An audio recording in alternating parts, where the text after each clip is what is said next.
안녕하세요. 저는 20대인 아들과 사는 50대 중반의 남성입니다. 항상 여기 사연을 듣기만 했는데 처음 사연을 보내려니 무슨 말을 어떻게 시작해야 할지 한참을 망설이다가 겨우 인사 한마디 적어보네요. 지금부터 제가 들려드릴 이야기는 결코 좋은 이야기는 아니지만 그래도 이 자리를 빌려 용서를 구하고 제가 잘못한 일에 대해 쓴소리도 듣고 싶어서 한자 한자 마음을 담아 글을 써봅니다. 지금은 아들과만 살고 있지만 10년 전까지만 해도 저는 아버지, 어머니, 안사람, 큰딸, 작은 아들, 여동생 이렇게 7명이 함께 살고 있었어요. 저보다 6살이 어렸던 아내는 20대 중반의 어린 나이에 저 하나만 믿고 우리 집에 들어와 부모님을 모시고 살게 되었는데 당시 저는 사업을 키우느라 너무 바빠서 집에 거의 들어오지 못했습니다. 아내는 혼자 시부모님을 모시고 어린 2아이를 키우고 거기다가 성격이 예민한 여동생의 비위까지 맞추느라 정말 힘들었을 거예요. 하지만 저는 밖에서 일하느라 바쁘다는 이유로 아내의 답답하고 멍들었을 그 속을 제대로 헤아려 주지 못했습니다. 사실 저희 부모님은 뼛속까지 유교 사상이 각인된 분이세요.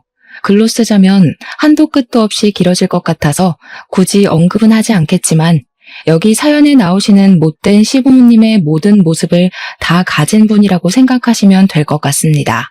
이런 분을 어린 나이에 모시고 살던 아내는 점점 지치고 힘들어했고 저는 그런 아내를 마음으로는 안쓰러워했지만 제가 장남이니 분가는 생각하지도 않고 평생 부모님을 모시고 살아야 한다고만 생각했어요. 그래서 힘들어하는 어린 아내에게 조금 더 강해지라고 질책했고 부모님 앞에서는 부모님보다 더 아내에게 뭐라고 했습니다. 지금 생각해보면 부부는 동등한 관계인데 저는 항상 아내를 가르치려고 했고 아내를 저보다 아랫사람으로 생각했어요. 제 부모님과 제가 아내에게 크게 뭐라고 했을 때마다 어린 큰딸이 와서 우리 엄마한테 뭐라 하지 말라고 했지만 그러면 큰딸은 저희 어머니한테 어린 계집년이 어른한테 눈 똑바로 뜨고 말대꾸한다며 호되게 혼났고 이런 일이 반복되다 보니 아이들도 아내의 편에 설 수 없었습니다. 이렇게 집에 아무도 자신의 편이 없었고 항상 혼자 소갈이만 했던 아내는 유난히 햇살 좋았던 날 스스로 목숨을 끊어버렸어요. 당시 회사에 있던 저는 아내의 소식을 듣고 그동안 아무것도 하지 않았던 저 자신을 자책하며 바로 아내의 장례식장으로 달려갔습니다. 장례식장에는 저의 부모님과 장모님이 와 계셨어요.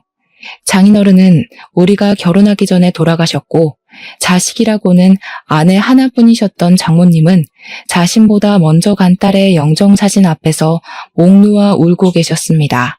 그런데 어머니는 같이 산 며느리가 자신 때문에 스스로 목숨을 끊었음에도 모진 년, 우리 아들 인생 말아먹는 년이라며 욕설을 퍼붓고 계셨어요. 장모님은 어머니의 발언에 더는 화를 참지 못하시고 어머니의 머리채를 잡았고 아내의 장례식은 싸움터가 되었습니다. 제발 그만 좀 하세요.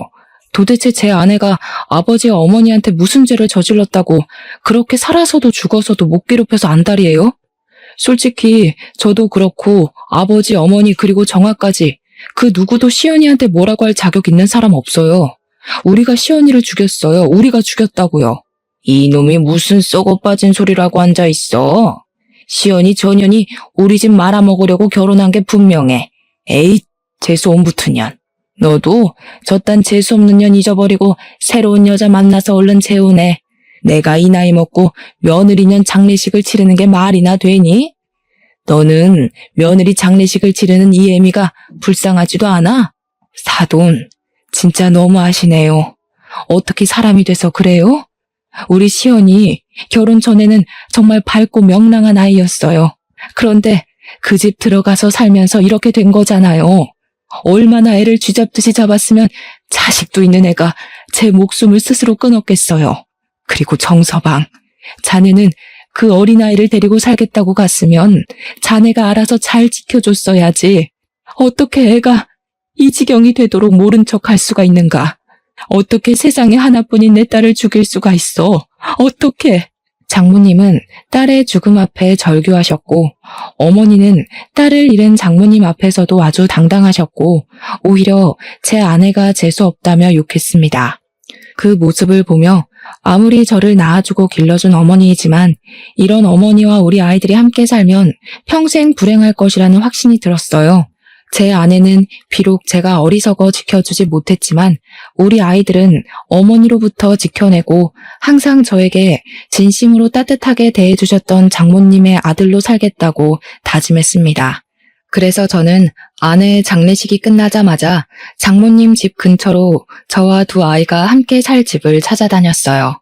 마침 장모님이 살고 계시는 아파트 단지에 저와 아이들이 같이 살만하고 저렴하게 나온 매물이 있어서 바로 계약하고 저는 집에 들어와 아이들과 제 짐을 챙겼습니다. 갑자기 들어와 짐을 챙기는 제게 부모님이 어디 여행이라도 가냐고 물으시길래 이제부터 부모님을 모시지 않고 연락도 끊고 나가 살겠다고 했습니다. 부모님은 매우 당황하셨어요. 어머니는 저를 말리시며 며느리도 죽은 마당에 누가 이 집에서 밥을 차리고 살림을 꾸려나가냐고 하며 허튼 소리 말고 빨리 재혼할 여자나 찾으라고 하셨습니다.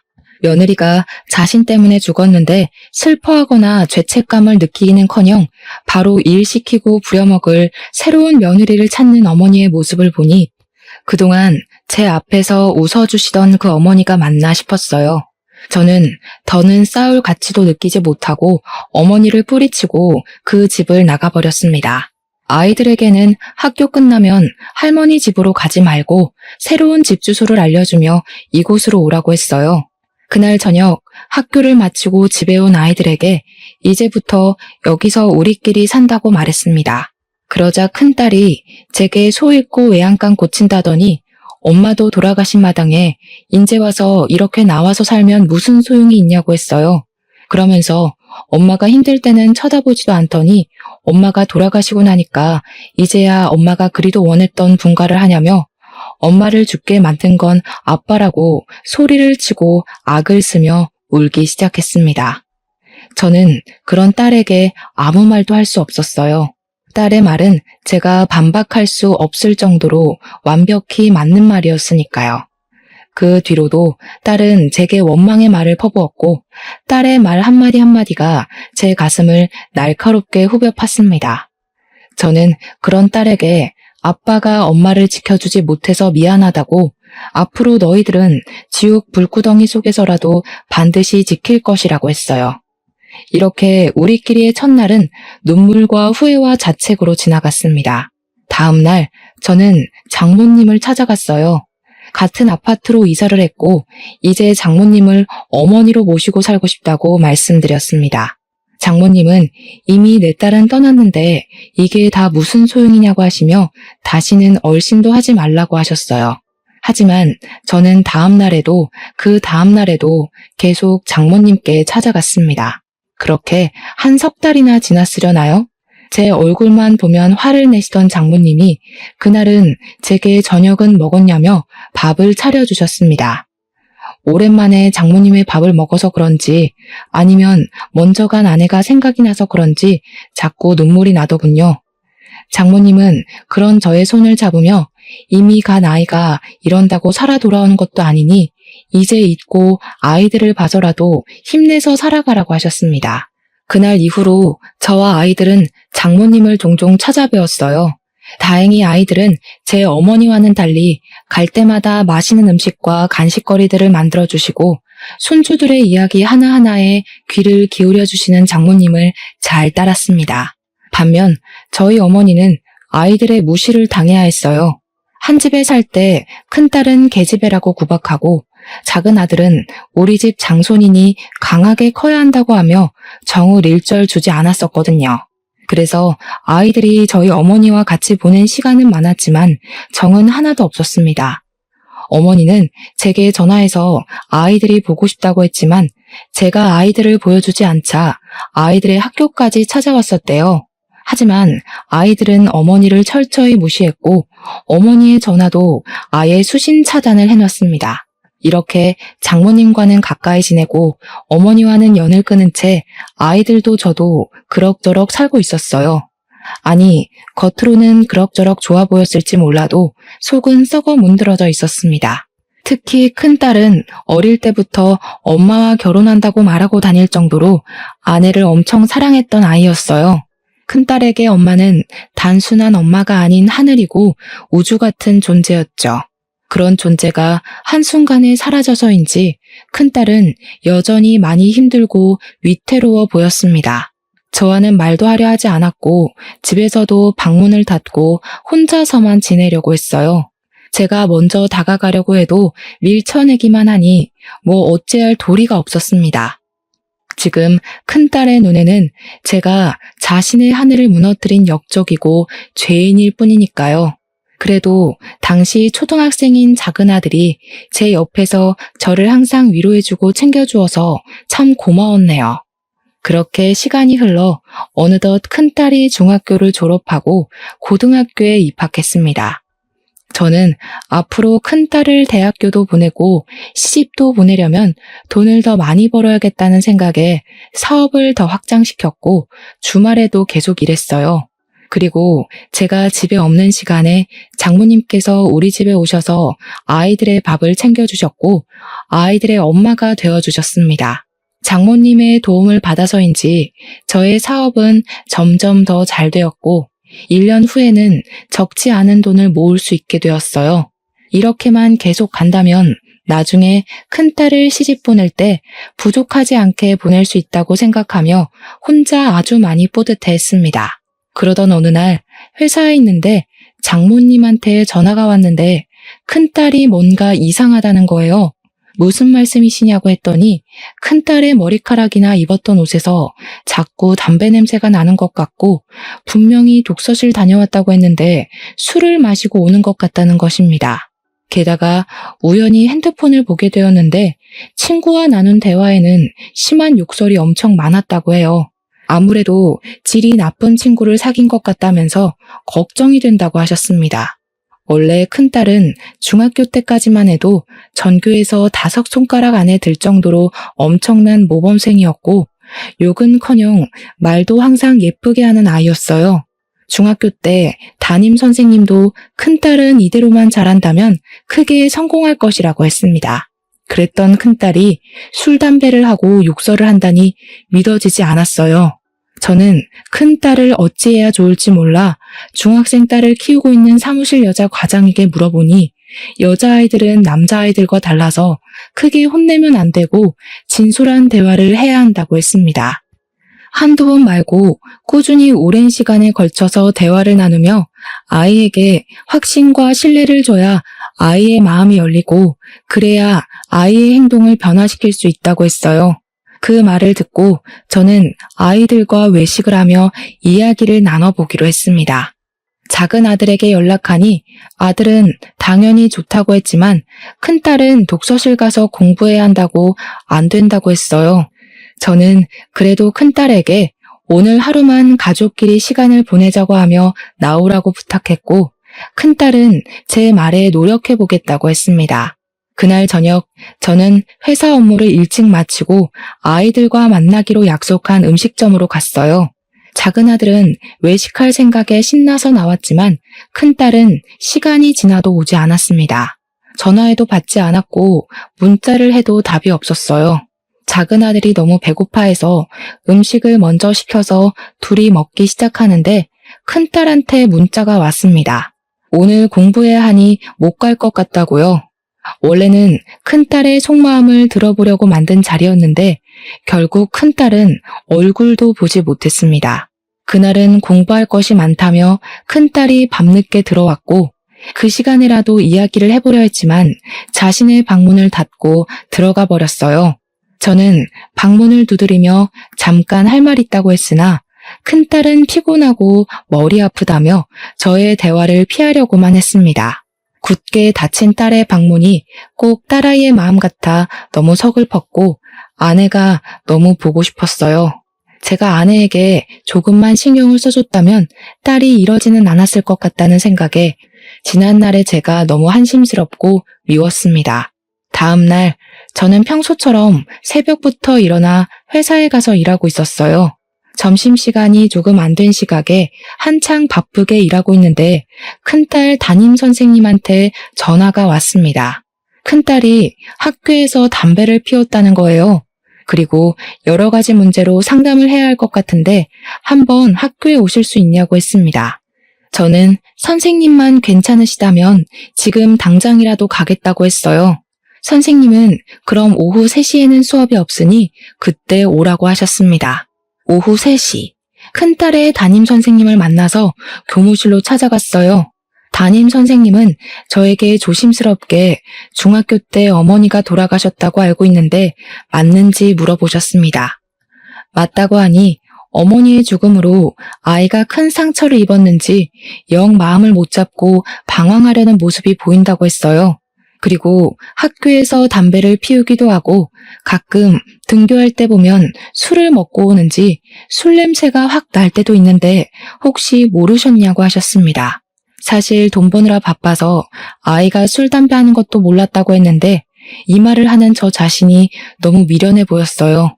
나 때문에 아내가 죽었는데 또 나 때문에 딸이 망가지는 것 같았고 이런 것도 가장이고 아빠인가 싶었습니다. 제가 눈물을 보이자 선생님은 휴지를 건네주시며 부모님의 죽음이 아이에게는 큰 상처로 다가와 방황하기도 하니 너무 자책하지 말라고 하셨어요. 그러면서 큰딸이 중학교 때는 공부를 참 잘했고 성실했으니 곧 돌아올 것이긴 하지만 집에서 아이와 진솔한 대화를 하고 아이의 마음을 잘 보듬어주고 잘 챙겨주라고 신신당부를 하셨습니다. 그날 저는 바로 집에 와서 딸아이의 책상에 앉아 마음을 담은 편지를 썼어요. 저와는 말을 하려고 하지 않으니 글이라도 쓰면 저의 진심을 알아줄까 싶은 생각에 초등학교 이후로는 써보지 않은 편지를 썼습니다. 엄마 일에 대한 사과부터 시작해서 네가 망가지는 것을 원하지 않으니 우리 앞으로 잘 살아보자고 썼어요. 그날 밤 딸아이는 집에 와서 언제나 그랬듯 방문을 닫고 방에 들어갔습니다. 한동안 조용한 것을 보니 큰딸이 제가 쓴 편지를 읽어보는 듯 했어요. 편지를 읽은 딸아이가 무슨 말을 하든 답으로 편지를 쓰든 할 것으로 기대했는데 그날도 다음 날도 다다음 날도 딸의 답은 없었습니다. 힘이 빠지기는 했지만 사무실 여자 과장이 아이의 마음을 돌리기까지 시간이 오래 걸린다고 했으니 그 시간의 힘을 믿어보기로 하고 저는 다음 날도 다다음 날도 답장이 없는 편지를 매일 썼어요. 그러나 딸은 편지를 읽어도 답을 주지 않았고 나중에 딸아이 방의 휴지통을 보니 제가 쓴 편지를 찢어버리기까지 했습니다. 큰딸은 저에 대한 분노가 제 생각보다 훨씬 더 큰 것 같았어요. 그렇게 한 달이나 지났을까요? 그날은 회사에서 일찍 퇴근하고 장모님이 큰딸의 팔을 잡아 끌며 집에 오셨습니다. 장모님, 무슨 일이세요? 우리 미나가 무슨 잘못이라도 했나요? 자네 도대체 미나를 보는 건가 마는 건가? 아니 세상에 미나가 밖에서 뭘 하고 있었는지 알아? 제 친구 돈을 뺏고 친구들의 뺨을 때리고 있었어. 게다가 입에는 담배를 물고 말이야. 나는 뉴스에서 나오는 학교 폭력 같은 내용 다 다른 세상의 이야기인 줄 알았어. 그 가해자들은 도대체 어떤 집구석에서 자랐길래 저렇게 행동하나 했는데 세상에 그 집구석이 우리 집구석일 줄 꿈에도 몰랐네. 그 가해자가 내 손녀 딸일 줄 정말 상상도 못했다고. 미나야, 할머니 말이 다 사실이야?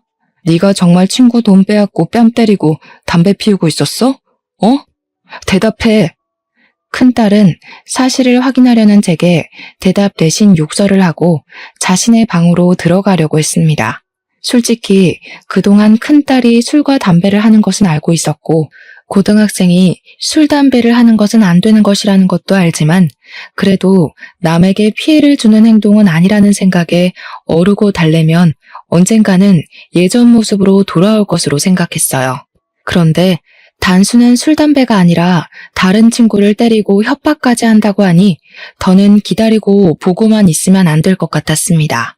저는 방에 들어가려는 큰딸을 붙잡아 앞에 앉혀놓고 생전 처음으로 크게 혼냈어요. 그러나 큰딸은 그래도 자신의 잘못을 인정하지 않았습니다. 아빠는 뭘 잘했다고 나한테 큰 소리야? 그깟 편지 몇 장 쓰면 용서가 될 것 같아? 하늘에 있는 우리 엄마가 살아 돌아오기는 하냐고. 아빠가 엄마 죽인 것처럼 나도 어디 한번 그렇게 해봐. 나도 어디 한번 죽여보라고. 그래, 네 엄마 그렇게 된 건 다 내 잘못이야. 그건 인정해. 그런데 아무리 그래도 네가 다른 친구들 돈 뺏고 뺨 때리고 한 것은 잘못한 일이야. 이건 네가 벌 받고 그 친구들에게 사과할 일이라고. 내가 보고 배운 게 이런 것뿐인 걸 어떡해? 아빠가 그놈의 회사 키운다고 밖에 나가 있을 동안 우리 엄마는 맨날 아빠의 그 잘난 엄마한테 뺨 맞고 욕먹었어. 나는 아빠의 엄마라는 사람한테 그런 것만 보고 배웠다고. 그러니까 내가 이렇게 된 것은 다 아빠 때문이야. 엄마가 아빠만 만나지 않았어도 이런 일은 없었을 거 아니야. 차라리 엄마를 죽인 것처럼 나도 죽여줘. 하늘에서 엄마랑 같이 살 테니까 죽여달라고. 큰딸은 제가 자신의 아빠인 것을 원망하며 자신을 죽여달라고까지 했습니다. 저 자신보다 더 귀하게 여긴 자식이 자신을 죽여달라는 이야기를 듣는 순간 저는 이성을 잃었고 저도 모르게 큰딸의 뺨을 때렸어요. 아무도 예상치 못했던 저의 행동에 순간 정적이 흘렀습니다. 큰딸 역시 저한테 뺨을 맞았다는 것이 믿기지 않은지 뺨을 붙잡고 원망과 당황스러운 눈빛으로 저를 노려보고 있었어요. 장모님은 큰딸을 감싸 안으며 어떻게 딸 자식의 뺨을 때릴 수가 있냐고 하며 저를 혼내셨습니다. 그러고는 큰딸을 안고 방으로 들어가셔서 큰딸을 달래셨고 큰딸은 큰 소리로 울음을 터뜨렸어요. 큰딸에게 미안함과 동시에 그래도 이 자리에 장모님이 같이 계셔서 참 다행이라는 생각이 들었네요. 다음 날 저는 회사에서 오늘 집안일로 못 나간다고 말한 뒤 큰딸의 팔을 잡고 학교로 같이 갔습니다. 담임 선생님께 양해를 구한 후 큰딸의 반으로 찾아가 그동안 큰딸에게 괴롭힘 당했던 학생들을 불러 모아 그들 앞에서 무릎을 꿇고 사과를 했어요. 큰딸은 아주 못마땅한 표정을 지었지만 제가 억지로 사과를 시키고 다시 교무실로 갔습니다. 교무실에서도 딸을 잘못 교육해서 선생님들의 심려를 끼쳐 죄송하다고 진심으로 사과를 한 뒤 큰딸을 자퇴시켰어요. 그리고 집에 와서 큰딸을 방에 넣고 방문을 걸어 잠그고 잠금 장치로 아예 나오지 못하게 했습니다. 큰딸에게 진심 어린 사과를 할 때까지 이 방문 못 열어준다고 했고 저는 그 앞을 지켰어요. 점심시간 정도 되었을 때 큰딸이 갑자기 화장실이 가고 싶다는 말에 어쩔 수 없이 방문을 열어주었습니다. 저는 솔직히 반나절이나 방에 갇혀 있었으니 어느 정도 마음이 누그러졌을 것으로 생각했는데 큰딸은 아니었어요. 방문을 열어주자마자 바로 현관으로 뛰어가더니 그대로 집을 나가버렸습니다. 붙잡으려 했지만 얼마나 날쌔고 빠른지 금세 제 시야에서 사라져버렸어요.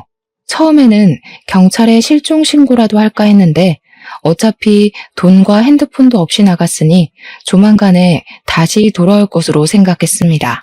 역시나 저의 예상대로 일주일 뒤 딸이 거짓골로 집에 나타났어요. 일단 저는 배고팠을 큰딸에게 밥을 차려주었고 큰딸은 제가 차린 밥을 허겁지겁 먹었습니다.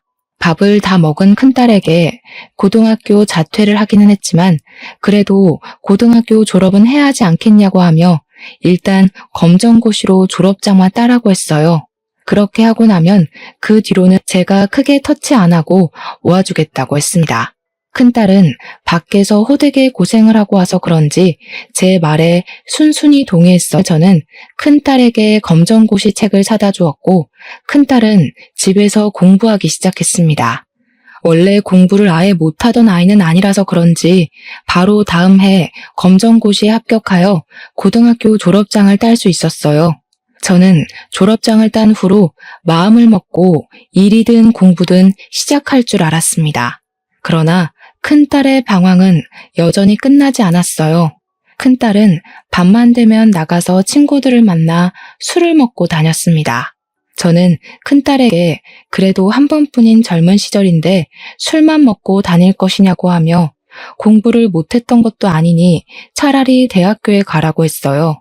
큰딸은 무슨 대학교냐고 하며 공부하기 싫다고 하길래 그럼 직업 전문학교 같은 곳에서 제빵이나 미용을 배워보라고 했습니다.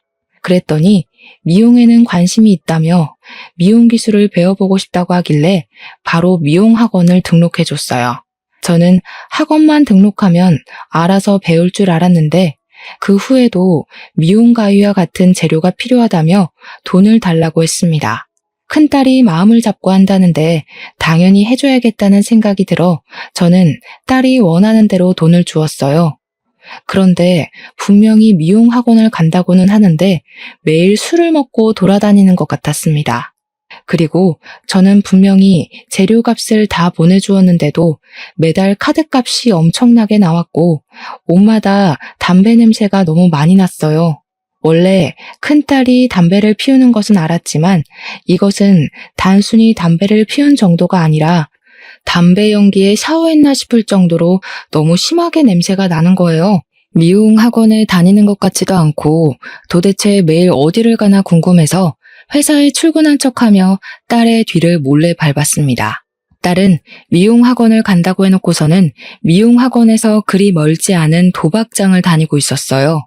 저는 큰딸이 도박장에 들어가려는 순간 큰딸을 붙잡고 이런 곳에 2번 다시 다니지 말라고 했습니다.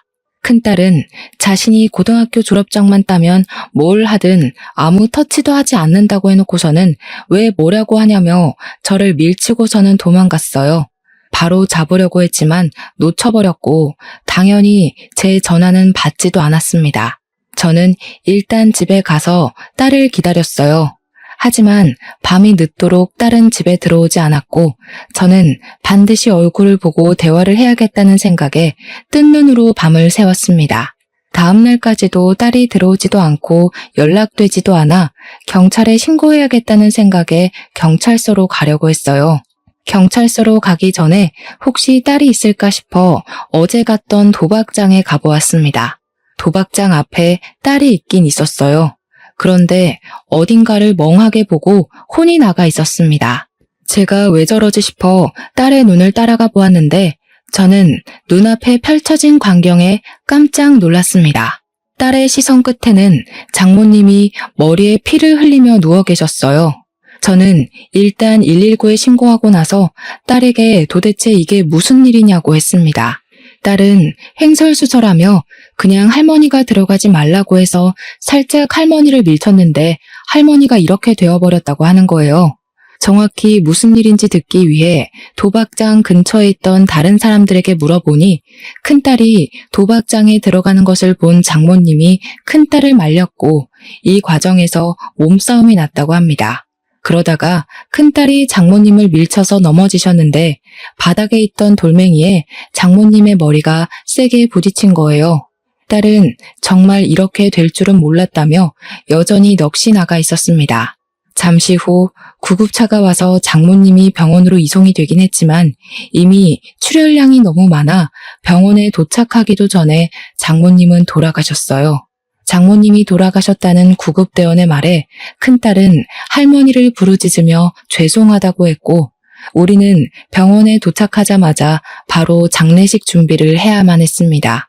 장모님의 영정사진이 준비되고 장모님에게는 남편이나 자식이 없어 제가 상주 역할을 했어요. 큰딸은 여전히 울고 난리가 났습니다.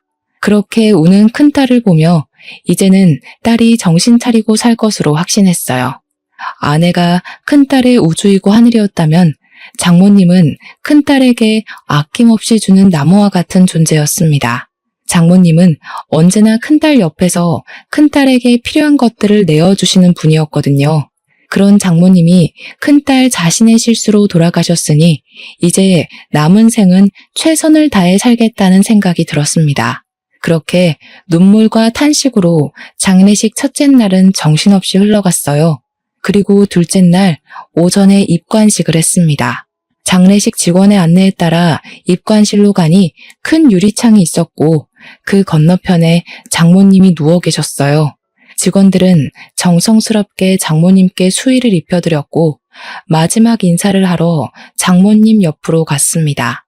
장모님은 곱게 화장을 하고 눈 감고 계셨어요. 지금 당장이라도 일어나셔서 우리 사위 왔냐고 하시며 제 손을 잡아주실 것 같았지만 감긴 장모님의 눈은 떠지지 않았고 손은 얼음보다도 더 차가웠습니다. 큰딸도 자신 때문에 이렇게 되신 할머니의 모습을 보며 죄송하다고 연신 말하며 오열을 했어요. 이렇게 눈물의 입관식을 한 후 오후에는 밀려오는 손님 맞이로 눈코 뜰 새가 없이 바빴습니다. 제 회사 직원들도 오고 평소에 장모님을 잘 알고 계시던 친지분들도 많이 오셨어요. 장모님의 친지분들은 건강했던 사람이고 평소에 손녀딸 자랑을 하고 다녔는데 어떻게 일이 될 수가 있냐며 큰딸을 보고 혀를 끌끌 차셨습니다. 큰딸은 고개를 푹 숙인 채 아무 말도 하지 못하고 죄인처럼 있었어요. 그리고 밤이 되었습니다. 저는 장모님의 장례식으로 들어온 부조금을 확인하고 돈을 잘 정리한 뒤 보이지 않는 안전한 곳에 넣고 바로 잠이 들었어요. 장례식 마지막 날은 발인 날이라 새벽부터 일어나서 정신없이 준비했는데 큰딸이 보이지 않았습니다. 처음에는 화장실을 간 줄 알았는데 발인 시작 직전까지도 큰딸이 나타나지 않았어요. 저는 저와 아이들의 짐을 챙기면서 부조금도 챙겼는데 어제와는 달리 부조금 봉투가 이상하게 얇았습니다. 그 안을 보니 어제 정리해둔 돈은 온데간데 없고 웬 종이만 하나 있었어요. 종이를 펼쳐보니 큰딸의 죄송하다는 편지였습니다. 저는 설마 하는 생각에 큰딸에게 전화를 걸었지만 큰딸은 당연히 전화를 받지 않았어요. 순간 뒤통수를 세게 맞은 기분이 들었습니다. 직원에 서둘러야 한다는 말에 다시 정신을 가다듬고 이 상황을 정리해보니 정신을 차린 줄만 알았던 큰딸이 자신 때문에 돌아가신 할머니의 부조금을 가지고 도망을 간 것이에요. 장례식장 직원이 지금 바로 출발해야 한다는 말에 어쩔 수 없이 화장터로 향했는데 화장터에서도 납골당에서도 큰딸의 모습도 보이지 않고 제 전화를 받지 않았습니다. 모든 장례식 일정이 마치고 저녁에 집에 와서도 큰딸은 전화를 받지 않았고 집에 들어오지도 않았어요. 저는 큰딸에게 돈은 다 가져가도 상관없으니 그냥 집에만 들어오라고 문자를 보냈지만 아무 답이 없었습니다. 그래도 고등학생 때처럼 언젠간 돌아오겠지라는 마음으로 기다렸는데 한 달이 지나도 큰딸의 연락은 오지 않았어요. 그렇게 한 달 후 저는 이제 큰딸을 제 자식으로 생각하지 않기로 했습니다. 저는 최선을 다해서 큰딸의 마음을 돌리려고 했는데 큰딸이 저의 마음을 받아주지 않고 오히려 페루나 같은 일만 저지르고 다니니 더는 참을 수가 없었어요. 그래서 이제 고등학생이 된 작은 아들에게 누나가 저지른 일을 이야기했습니다. 사실 그동안 큰딸의 잘못을 작은 아들에게 한 번도 말하지 않았어요. 아무래도 자신의 누나이기도 하고 이번 일을 계기로 큰딸이 바뀔 것이라 확신을 했기 때문에 굳이 작은 아들에게 누나의 잘못을 말할 필요는 없다고 생각했습니다. 그러나 지금 상황이 이렇게까지 되어버린 이상 작은 아들도 이 모든 사실을 다 알아야겠다는 생각이 들었어요. 작은 아들에게 그동안 있던 모든 이야기를 하니 어떻게 누나가 그럴 수 있냐며 누나를 신고하자고 했습니다. 저는 그런 작은 아들에게 그깟 얼마 되지 않은 돈을 인간도 아닌 사람에게 받아서 뭐 할 것이냐고 하며 이제 아예 누나 없는 셈치라고 했어요. 그리고 저는 집에 있던 큰딸 사진들을 다 찢어 없애버렸습니다. 아무리 엄마를 잃은 슬픔이 커도 정도껏 해야지 자신 때문에 돌아가신 할머니의 부조금을 들고 달아난 자식을 더는 제 자식으로 두고 볼 수는 없었어요. 이제 그 몇 푼 안 되는 부조금을 가지고 간 딸이 죽든 말든 저는 쓰지 않으리라 다짐했고 작은 아들 역시 저의 생각에 동의했습니다. 그 뒤로 우리는 처음부터 큰딸이라는 존재는 없던 것처럼 둘이 서로 의지하며 살았어요. 그 뒤로 제 작은 아들은 제가 아무것도 신경을 써주지 못해도 알아서 공부해서 전교 1등까지 했습니다. 게다가 제가 일이 늦게 끝나 피곤할 때는 작은 아들은 저를 위해 술 안주거리를 만들어주고 가끔은 집안일도 도와주는 기특하고 속이 깊은 아이예요. 제가 그동안 큰딸로 인해 받은 상처를 작은 아들에게 치유받았고 아무리 살기 힘들어도 작은 아들 덕분에 많이 웃고 살았답니다. 그렇게 몇 년이 흘렀어요. 아들은 어느덧 고등학교를 졸업하고 서울에 있는 꽤 유명한 대학교에 전액 장학금을 받고 입학했습니다. 대학교 입학식 날 이제 자신이 열심히 공부도 하고 돈도 벌어서 저를 호강시키겠다고 하는데 혼자 자란 아들이 기특하기도 하고 안쓰럽기도 해서 괜히 울컥하더라고요. 하늘에 있는 제 아내가 이렇게 듬직하게 잘 자란 아들을 보면 얼마나 뿌듯할까 싶었습니다. 제가 하던 사업 역시 잘 되어서 지방에 지점까지 생겼고 저는 바쁘지만 소소한 행복이 있는 날들을 살고 있었어요. 지금 생각하면 사실 완전히 행복하다고 볼 수는 없었습니다. 물론 예전보다는 행복했지만 여전히 큰딸의 행방을 알지 못해 답답했고 매일 밤 딸에 대한 걱정과 아내를 지키지 못한 죄책감 때문에 눈물을 흘리며 잠들곤 했어요. 아들에게도 내색은 하지 않았지만 단 하루도 딸 생각을 하지 않은 적이 없었습니다.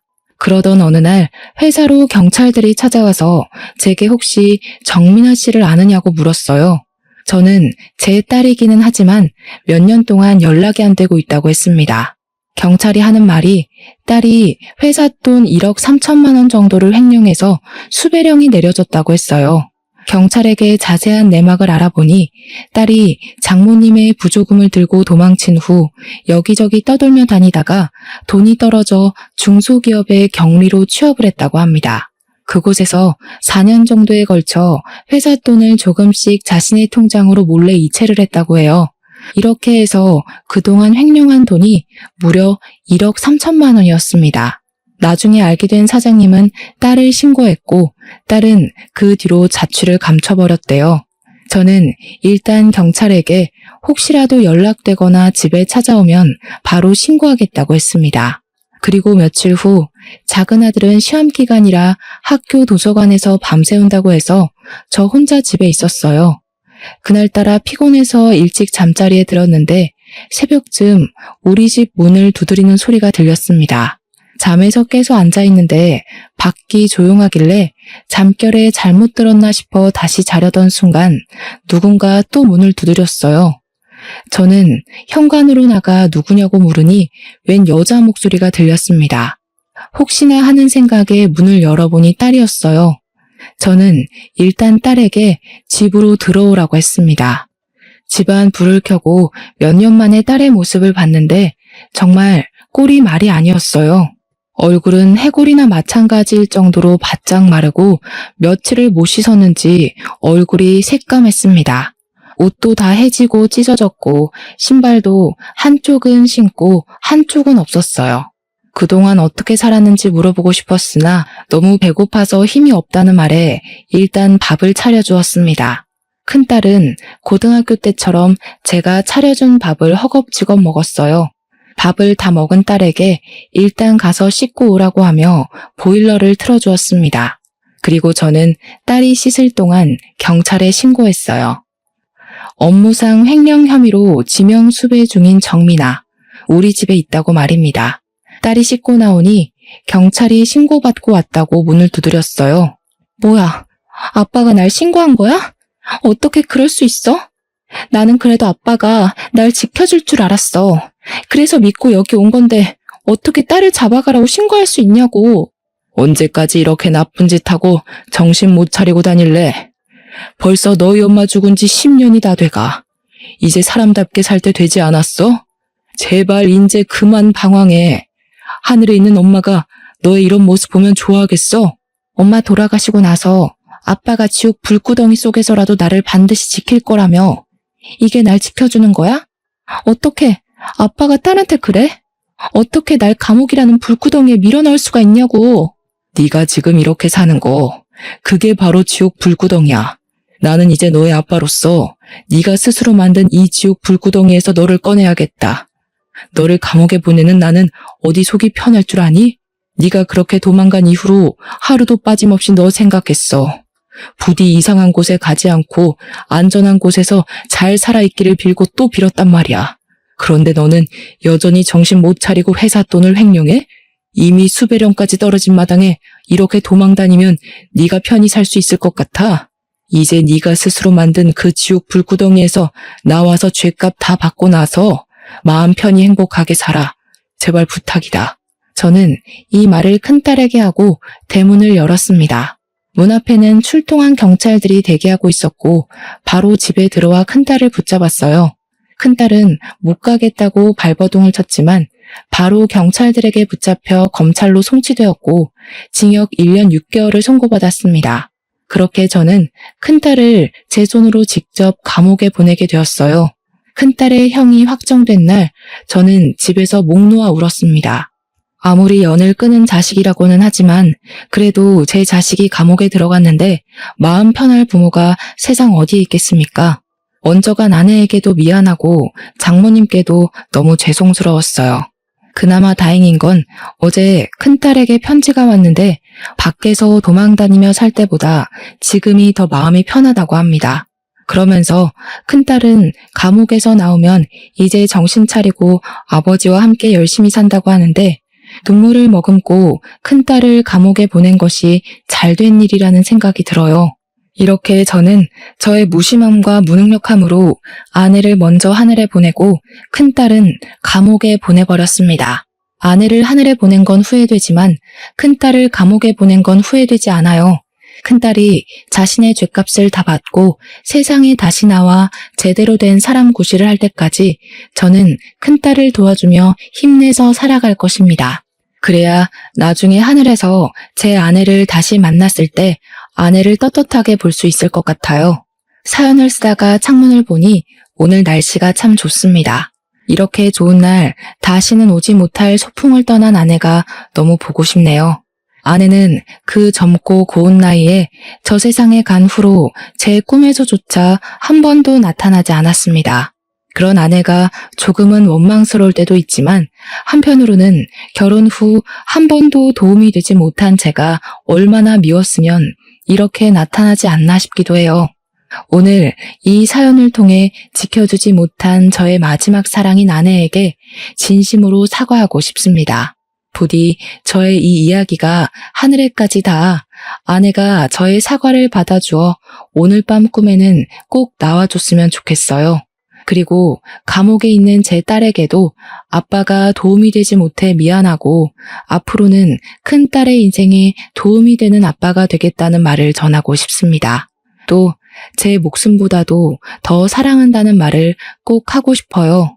장남이라는 허울을 뒤집어 쓰고 제 가족조차도 지켜내지 못했던 지난 잘못을 교훈 삼아 앞으로는 제게 남은 딸과 아들을 온전히 지키며 현명한 가장이 되도록 노력하겠습니다.